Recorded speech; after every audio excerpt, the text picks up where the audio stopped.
تو وہ اگلے دن ہی پورے گاؤں میں وہ خبر نشر کر دیتی، اور ایک بات جو بانو نے مجھ پر اعتبار کر کے بتائی تھی وہ ہر گھر میں پہنچ جاتی۔ سو میں نے اپنی زبان کو بند ہی رکھا۔ شام کو صحن میں چارپائیاں بچھا کر پنکھا لگایا تو مجھے اچانک سے خیال آیا کیوں نہ میں چھت پر چلی جاؤں اور بانو کے گھر پر نظر رکھوں، مگر گھر والے مجھ پر شک کرتے کہ میں وہاں کیوں جا رہی ہوں۔ میں نے اپنی چھوٹی بہن سے کہا کہ تو کہے کہ مجھے گرمی لگ رہی ہے، نہ اماں سے چھت پر چڑھا جاتا ہے اوپر نہ ابا سے، تو پھر ہم دونوں سوئیں جا کر۔ وہ مان گئی اور رونا شروع کر دیا، مجھے گرمی لگ رہی ہے، میں نے چھت پر سونا ہے۔ اماں نے پہلے تو اسے ڈانٹا، مگر میں نے چھیتی سے کہا میں چلی جاتی ہوں، پتہ نہیں بچی کتنی تکلیف میں ہو۔ وہ مان گئی تو ہم دونوں چھت پر آ گئے۔ ہمارے گھر کے ساتھ ہی بانو کا گھر تھا، سو چھت سے ان کا گھر بڑا صاف نظر آ رہا تھا۔ میں اپنی چارپائی پر آ کر لیٹ گئی۔ میں وہاں آ تو گئی تھی مگر سمجھ نہیں آ رہا تھا میں کیا کروں، اب کیسے پتہ کروں کہ بانو کو ہوا کیا ہے، کہ اچانک سے اپنا وہی گھر بہت ہی غیر محفوظ لگنے لگا ہے جس میں پہلے بھی بانو کی 2 بیٹیاں جوان ہو کر بیاہی گئی تھیں، مگر اب پارو کی وجہ سے اسے کیوں دھڑکا لگا ہے۔ میں یہی سوچتے سوچتے سو گئی۔ آدھی رات کے وقت میری شور سے آنکھ کھل گئی۔ زیادہ شور تو نہیں تھا، بس ہلکی پھلکی کھٹ پٹ تھی۔ میں نے ارد گرد دیکھا مگر وہاں ایسا کچھ نہیں تھا جو شور کرے۔ اچانک سے میرے دماغ میں جھماکا ہوا تو میں جوتا پہنے بغیر چھت کے پردے کے پاس آئی تو دیکھا بانو کے گھر میں کوئی مرد کھڑا تھا۔ میرا تو دل دھک سے رہ گیا، یہ کون ہے؟ کیونکہ بانو تو بیوہ تھی، اس کے گھر میں مردوں کا کیا کام؟ کسی نے بھی دن کی روشنی میں کبھی بانو کے گھر کوئی مرد نہیں دیکھا تھا، تو پھر رات کے اندھیرے میں کیوں یہاں پر یہ بندہ کھڑا ہے؟ میں نے غور سے دیکھا تو بانو غصے میں اسے کچھ بول رہی تھی۔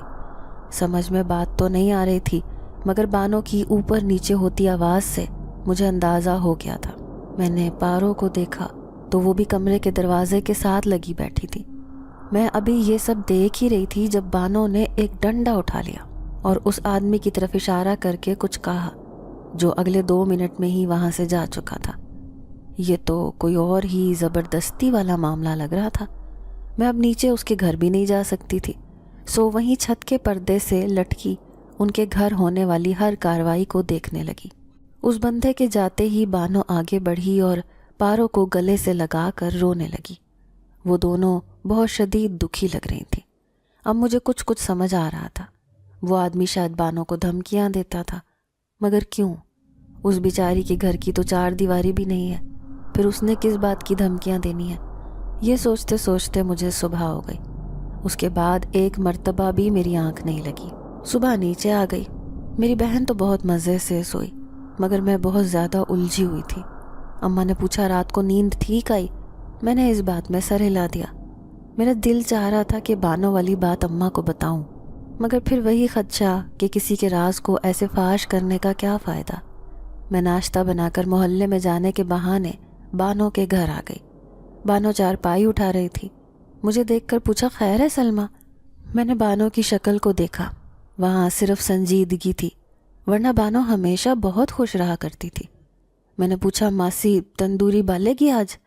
اس نے پہلے تو مجھے عجیب سی نظروں سے دیکھا، جیسے اسے میری ذہنی حالت پر شبہ ہو۔ میں نے اس سے یہ سوال اس لیے پوچھا کیونکہ بات کرنے کا کوئی بہانہ تلاش کرنا تھا، مگر بانو کے سپاٹ چہرے کے ساتھ دیے جواب نے مجھے بھونچکا کر رکھ دیا۔ نہیں، یک لفظی جواب دے کر وہ اپنی چارپائی اٹھا کر درخت کے نیچے رکھنے لگی۔ میں نے حیرت سے پوچھا ہیں کیا بول رہی ہے تو؟ ماسی خیر تو ہے؟ یہ میرے گناہ گار کن کی سن رہے ہیں؟ ماسی بانو کی تندوری نہیں بلے گی؟ وہ چپ رہی۔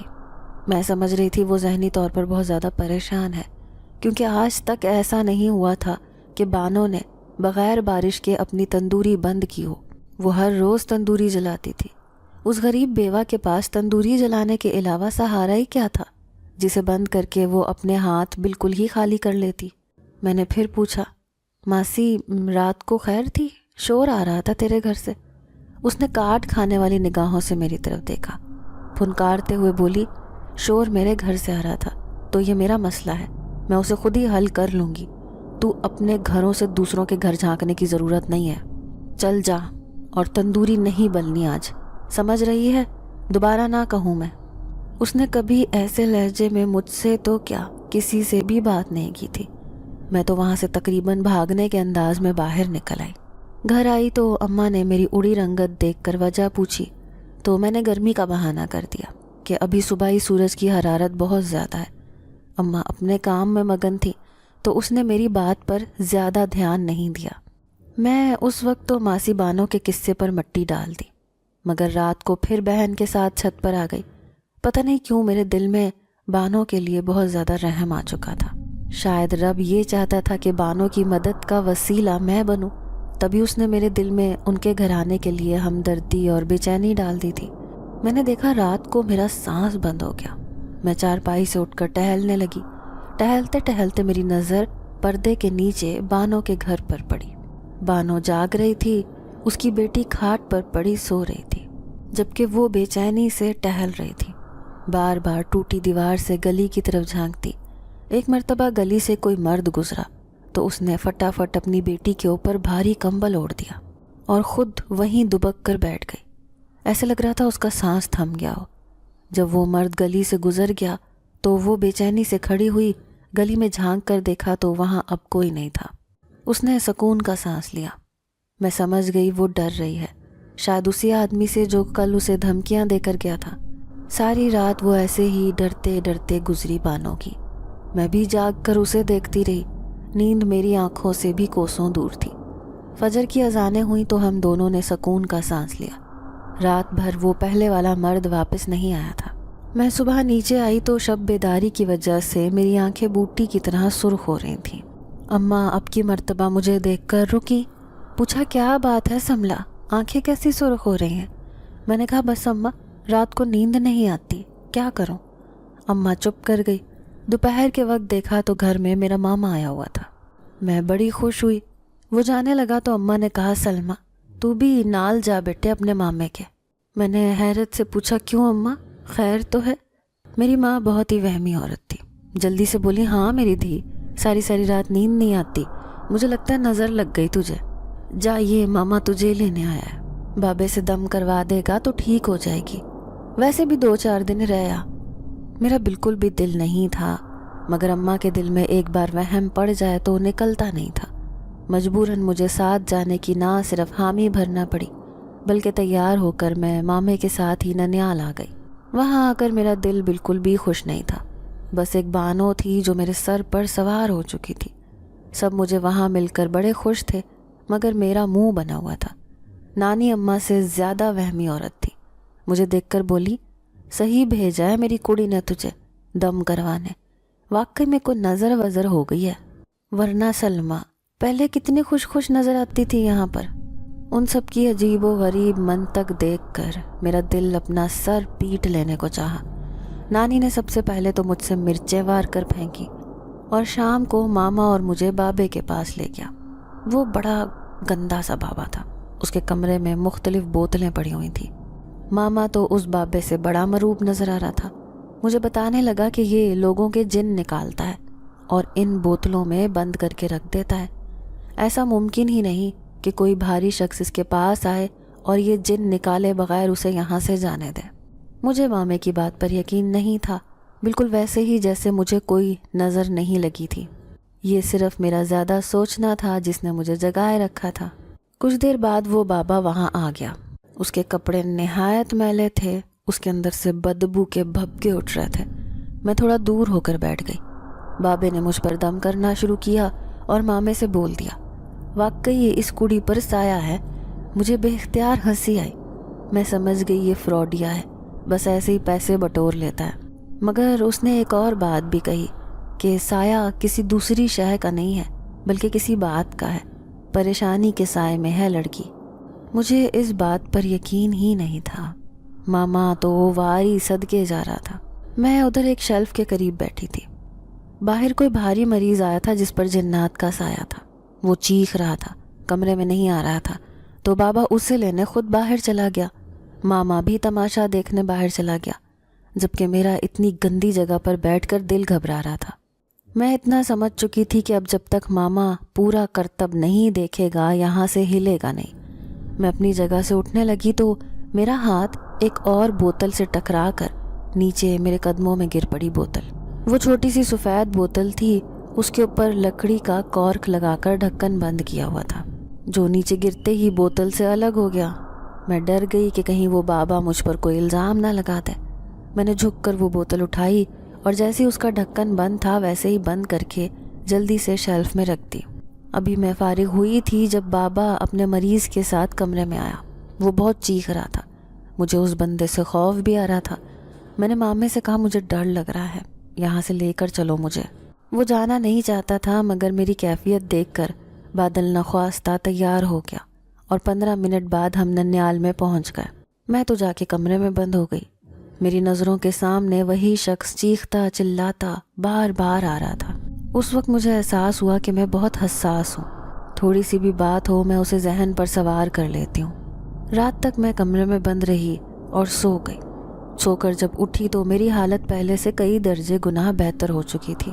میں رات کو سب کے ساتھ اچھے طریقے سے ملی۔ کچھ مجھے یہ خدشہ بھی تھا کہیں ماما مجھے دوبارہ بابے کے پاس نہ لے جائے، سو میں نے بڑی خوشگواری کا مظاہرہ کیا۔ نانی تو پھولے نہیں سما رہی تھیں، بار بار یہی کہتی کہ یہ اس بابے کی کرامت ہے، ورنہ پہلے دیکھا تھا کیسے میری بچی کا منہ اترا ہوا تھا، اب تو یہ بالکل ٹھیک ہو گئی ہے۔ میں بس مسکرا کے رہ گئی، زیادہ کوئی بات نہیں کی، کیونکہ ان سب کا کام ہی یہ تھا، چھوٹی سی بات کو کھینچ کے لمبا کر دینا۔ رات کو میں سونے کے لیے لیٹی تو ایسے لگا جیسے کمرے کے کونے میں کھڑا کوئی مجھے ہی دیکھ رہا ہو۔ میں نے 5-6 مرتبہ اس جانب دیکھا مگر وہاں پر کوئی بھی نہیں تھا۔ میں الجھن کا شکار ہو گئی۔ بچپن ادھر ننیال میں ہی گزرا تھا مگر یہ احساس کبھی نہیں ہوا تھا کہ کوئی مجھے دیکھ رہا ہے۔ میں بمشکل سو گئی اور آدھی رات کو میری آنکھ اچانک سے کھل گئی۔ میں نے گردن گھما کر ارد گرد دیکھا مگر کمرے میں میرے سوا کوئی بھی نہیں تھا۔ یہ میری اماں کا کمرہ تھا، شادی سے پہلے اس کا، جہاں ہم ننیال میں آ کر رہتے تھے۔ میں بہت زیادہ گھبرا رہی تھی، پتہ نہیں کیوں مجھے وہاں کسی دوسرے کی موجودگی کا احساس ہو رہا تھا۔ باقی ساری رات میری اسی شش و پنج میں گزری کہ آیا وہاں کوئی موجود ہے بھی یا نہیں۔ فجر کے وقت میری آنکھ کھلی تو مجھے ایک بہت عجیب و غریب خواب آیا، جیسے میرے ساتھ کوئی کالا سا سایہ ہے اور میں اس سے ڈر کر جتنا بھاگتی ہوں وہ اتنا ہی میرے قریب ہونے کی کوشش کرتا ہے۔ پھر ایک جگہ میں دلہن کا جوڑا پہنے بیٹھی تھی۔ بس کچھ ہی دیر بعد میری آنکھ کھل گئی۔ میں نے قبول کر لیا کہ یہ سب کچھ جو مجھے محسوس ہو رہا ہے اس بابے کے پاس جانے کی وجہ سے ہی ہے۔ شاید اس کمرے اور جنات کا خناس میرے دماغ میں بھر گیا ہے اور وہی میرے ذہن پر حاوی ہو چکا ہے۔ میں کمرے سے باہر جانے لگی تو دیکھا میرے بستر کے قریب ایک گلاب کا پھول گرا پڑا ہے۔ وہ پھول ایک دم سے تازہ تھا۔ میں نے حیرانی سے وہ اٹھایا مگر پھر وہیں واپس رکھ دیا۔ پتہ نہیں کون یہاں پھینک گیا تھا، لیکن باقی سب باتوں کے ساتھ ساتھ وہ گلاب کا پھول بھی میرے دماغ میں اٹک کر رہ گیا۔ باہر آئی تو نانی میری وارے صدقے جا رہی تھی کہ نیند ٹھیک آ گئی، کوئی پریشانی تو نہیں ہوئی۔ میں نے جھوٹ بول دیا کہ اگر انہیں بتاتی کہ ایسا ویسا محسوس ہوا ہے تو پھر میرا ایک چکر اس بابے کے پاس پکا تھا اور میں تو ان لوگوں کو روک بھی نہیں سکتی تھی۔ نانی سے بات کرتے کرتے میری نظر ان کے پیچھے والی دیوار پر پڑی تو مجھے گمان ہوا وہاں کسی کا سایہ کھڑا ہے۔ میں نے نانی کے سائے کو دیکھا تو ابھی سورج ہی نہیں نکلا تھا۔ میں چونک گئی، واپس دیوار پر دیکھا تو اب وہاں کچھ بھی نہیں تھا۔ یہ سب مجھے اپنا وہم لگنے لگا۔ میں جھنجھلا گئی، سوچا یہ خواب کا اثر ہے جو ایسے عجیب و غریب وہم ستا رہے ہیں۔ میں باقی پورا دن گھر میں بڑی فارغ رہی اور بانو کا احساس بھی تھا۔ یہ بھی سوچ کر پریشان تھی کہ کیا بنا ہوگا اس بیچاری کا۔ جاتے ہی ابا سے بات کروں گی، شاید کوئی حل نکل آئے، ورنہ وہ تو ایسے ہی جاگ جاگ کر پوری ہو جائے گی۔ میں نے نانی سے واپس جانے کی بات کی تو اس نے صاف منع کر دیا کہ ابھی تو گھر میں شگل میلہ لگا ہے، تیرے آنے سے اتنی جلدی نہیں جانے دوں گی۔ میں دل ملا کے رہ گئی۔ شام کے کھانے کے بعد ماما مجھے کھیت گھمانے باہر لایا تو میں کچھ کہے بغیر ساتھ چل دی۔ ایک جگہ پر مجھے کھیت ہلتے ہوئے دکھائی دیے جیسے یہاں پر کوئی موجود ہو۔ میں نے مامے سے کہا تو وہ بولا کوئی گیدڑ ہوگا۔ میں مطمئن ہو گئی، لیکن اگلے ہی لمحے اسی جگہ سے کوئی انسان کالا لباس پہنے کھیتوں سے باہر نکل کر بھاگا اور دوسرے کھیت میں داخل ہو گیا۔ اس کی رفتار اتنی تیز تھی کہ میں صرف ایک مرتبہ ہی پلکیں جھپک سکی اور دوسرے لمحے وہ وہاں سے غائب ہو گیا۔ میں نے مامے سے کہا یہ کون تھا، مگر اس نے وہ شخص نہیں دیکھا تھا۔ یہ پہلی مرتبہ تھا جب میرا دل واقعی میں ڈرا تھا، جیسے کوئی ہر وقت میرے پیچھے ہو، شاید کوئی سایہ۔ میں نے مامی سے بولا کہ بس مجھے گھر ہی جانا ہے۔ وہ حیران ہوا کہ ابھی تو ہم آئے ہیں، مگر اچانک ہی میرا جسم گرم ہونا شروع ہو گیا، جیسے اندر آگ لگ گئی ہو۔ میں نے مامی کی بات پر کوئی دھیان نہیں دیا اور چپ چاپ گھر کی طرف چل پڑی۔ چلتے چلتے جسم گرم ہونے کے علاوہ جسم کانپنے بھی لگا تھا۔ میں پیر کہیں رکھتی اور پڑتا کہیں اور تھا۔ گھر پہنچنے سے پہلے دروازے پر ہی اچانک سر کو غبار چڑھا اور میں وہیں راہ میں گر کر بے ہوش ہو گئی۔ جب مجھے ہوش آیا تو میں اپنے کمرے میں تھی۔ نانی میرے قریب بیٹھی مسلسل پڑھ پڑھ کر کچھ پھونک رہی تھی۔ میرے اٹھتے ہی وہ جلدی سے مجھ پر جھکیں، بولی بچی کیوں دم دے بیٹھی ہے؟ طبیعت تو ٹھیک ہے نا کڑیے تیری؟ میں نے اس بات میں سر ہلایا تو وہ مامے سے بولی بس اب ہوش آ گیا ہے اسے، لے کر جا بابے کے پاس۔ مجھے لگتا ہے نظر ابھی اتری نہیں ہے، دیر نہ کر، چل اٹھ سلمہ جا مامے کے ساتھ، ابھی ٹھیک ہو جائے گی۔ میرا دل گھبرانے لگا، بار بار بابے کے کمرے کا گندا سا منظر میری نگاہوں کے سامنے گھومنے لگا۔ میں نے منع کر دیا کہ مجھے کسی بابے کے پاس نہیں جانا، بس کمزوری ہے، میں ٹھیک ہو جاؤں گی۔ مگر نانی کو میری بات کا یقین نہیں تھا، وہ ہر حال میں مجھے ادھر بھیجنا چاہتی تھی۔ شاید میں مان جاتی، مگر اسی وقت میرے اندر غصے کا ابال اٹھا اور اپنی فطرت کے مخالف جا کر میں نے چیختے ہوئے کہا نہیں جانا، مجھے اکیلا چھوڑ دو، میں صبح تک ٹھیک ہو جاؤں گی۔ کچھ کھایا نہیں تھا تو بے ہوش ہو گئی۔ نانی اور ماما ڈرے سہمے سے مجھے تکنے لگے، جبکہ میرے کانوں سے اب دھوئیں نکل رہے تھے۔ بالآخر میں نے نانی کے سامنے ہاتھ جوڑ دیے اور کہا کہ ویخ نانی، اگر اس بابے کے پاس بھیجا تو میں یہاں سے چلی جاؤں گی اور گھر بھی نہیں جاؤں گی۔ کچھ نہیں ہوا ہے، ٹھیک ہوں میں، بس آرام کرنے دے مجھے۔ وہ مجھے دلاسا دیتے ہوئے بولی اچھا ٹھیک ہے، پھر میں تیرے پاس لیٹ جاتی ہوں کڑیے، اتنا تو برداشت کر لے گی نا۔ میں چپ کر گئی اور ماما پریشان کن انداز میں کمرے سے باہر چلا گیا۔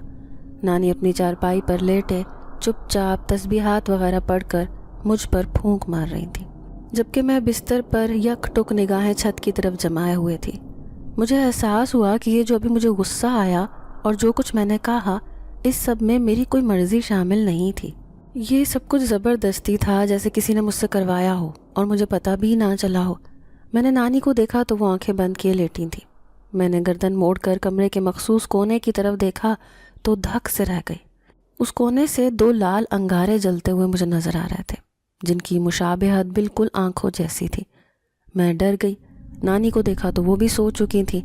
میں بستر سے اٹھی اور ہمت کرتے ہوئے اس کونے میں آئی تو دیکھا وہاں اب کچھ نہیں تھا۔ میں نے ہاتھ آگے بڑھایا تو خالی جگہ کے باوجود یہ احساس بہت شدید تھا کہ میرا ہاتھ کسی چیز سے ٹکرایا ہے، جبکہ وہاں کچھ بھی نہیں تھا۔ میں نے ڈرتے ڈرتے دوبارہ ہاتھ اسی جگہ کیا تو کسی نے زور سے میری کلائی تھام لی اور میں نے گھبراہٹ کے مارے آنکھیں بند کر کے کھولی تو میں اپنے بستر پر تھی، جیسے کسی گہرے اور خوفناک خواب سے اٹھی ہوں۔ نانی ہنوز سوئی ہوئی تھی، جبکہ میرا جسم پسینے میں تتر بتر ہو رہا تھا۔ میں نے ڈرتے ڈرتے اس اندھیرے کونے کی طرف دیکھا تو نہ وہاں کوئی تھا اور نہ ہی کوئی انگارے دکھائی دے رہے تھے۔ میں بے دم سی ہو کر بستر پر ڈھہ سی گئی اور سوچنے لگی کہ یہ سب کیوں اور کیسے ہو رہا ہے میرے ساتھ۔ بے بسی سے میری آنکھوں سے آنسو روانہ ہوئے تو کسی کا ہاتھ میرے چہرے پر رینگتے ہوئے وہ آنسو صاف کر چکا تھا۔ میں جھٹکا کھا کر اٹھی، مگر اب بھی اس کمرے میں میرے اور نانی کے علاوہ تیسرا کوئی نہیں تھا۔ میں دیوار کے ساتھ لگی سر گھٹنوں میں دیے بیٹھی تھی۔ اب مجھے یقین ہو چکا تھا کہ کچھ تو ہے عجیب، مشکوک، جو میرے ارد گرد موجود ہے، اور میں اس کی موجودگی کو نہ صرف محسوس کر سکتی ہوں بلکہ سونگھ بھی سکتی ہوں۔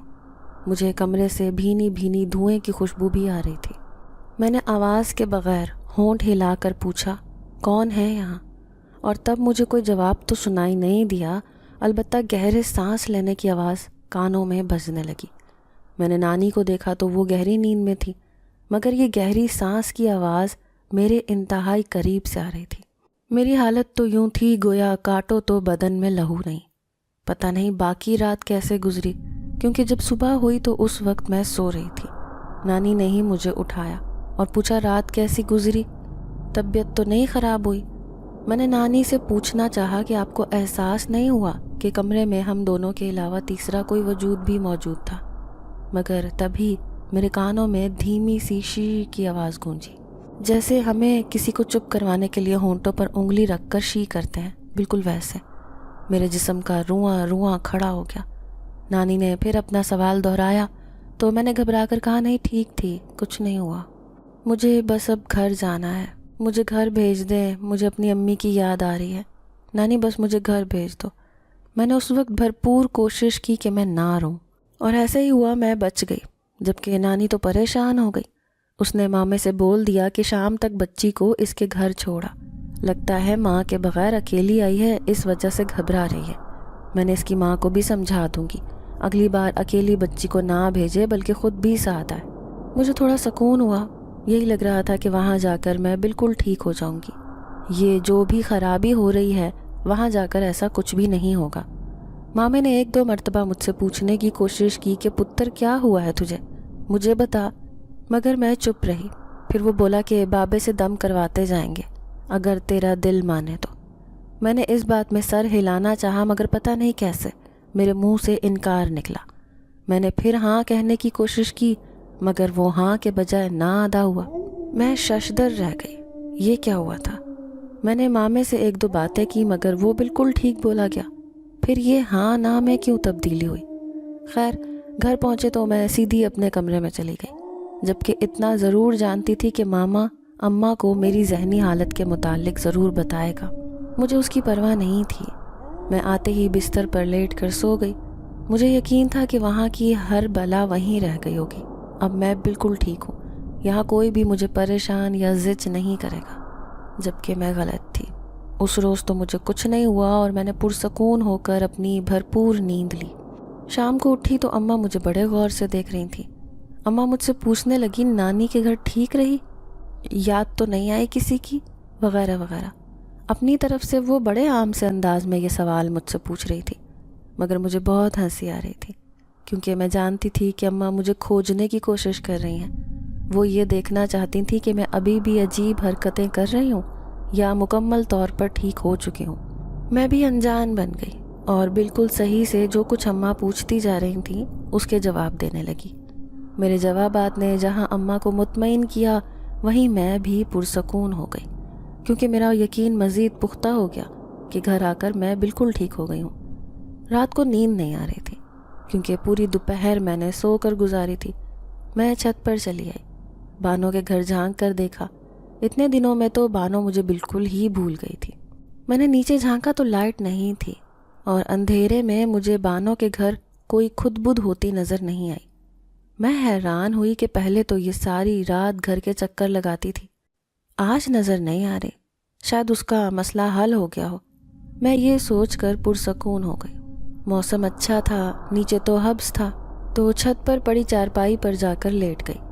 ایسے ہی ذہن کی روح بھٹکتی ہوئی اس کیفیت کی طرف چلی گئی جو نانی کے گھر میری ہوئی تھی۔ میں نے سوچا یہ صرف اس بابے کا اثر تھا جو مجھ پر حاوی ہو گیا تھا، ورنہ ایسا ویسا کچھ نہیں ہوتا، سب کچھ میرا وہم ہی تھا۔ یہی سوچتے ہوئے میری نظر سامنے کی دیوار پر پڑی تو میرا اوپر کا سانس اوپر اور نیچے کا سانس نیچے رہ گیا۔ میں پلک جھپکنا تک بھول گئی۔ سامنے ایک شخص کالے لباس میں کھڑا ہوا تھا۔ اس نے اپنا چہرہ بھی لباس میں چھپایا ہوا تھا، جیسے ایک لمبا سا لبادہ وہ سر سے لے کر پیروں تک پہنا ہوا ہو۔ میری حالت ایسی تھی کہ کاٹو تو بدن میں لہو نہیں، مجھ سے کچھ بھی بولا نہ گیا، چیخ تک حلق سے برآمد نہیں ہوئی۔ وہ شخص چھوٹے چھوٹے قدم اٹھاتا میری طرف بڑھنے لگا۔ میں نے اپنی جگہ سے بھاگنا چاہا تو میرے ہاتھ پاؤں ساکت ہو گئے، انگلی تک نہیں ہل پا رہی تھی، جیسے بیٹھے بیٹھے میری جان نکل گئی ہو۔ میں صرف آنکھوں سے سارا منظر دیکھ رہی ہوں۔ جیسے جیسے وہ میرے قریب آتا جا رہا تھا میرا دل جیسے کسی گھنٹی کی طرح کانوں میں بجنے لگا تھا۔ وہ شخص میرے بالکل قریب آیا تو میں نے صرف اتنا دیکھا، اس کے سیاہ لبادے سے 2 شعلے آنکھوں کی جگہ پر دہک رہے تھے۔ بس اس کے بعد میں ہوش و حواس کی دنیا سے بیگانہ ہو گئی اور مجھے کچھ پتہ نہیں چلا۔ صبح آنکھ کھلی تو میں وہیں چھت پر تھی، سانس دھونکنی کی مانند چل رہا تھا۔ میرے جسم سے تپش باہر نکلتی ہوئی میں محسوس کر پا رہی تھی۔ میں وہاں سے بھاگتی ہوئی نیچے آ گئی۔ اماں مجھے دیکھ کر بولی، بڑی بہادر ہو گئی ہے تو سلمہ، جو اکیلی اوپر سو گئی۔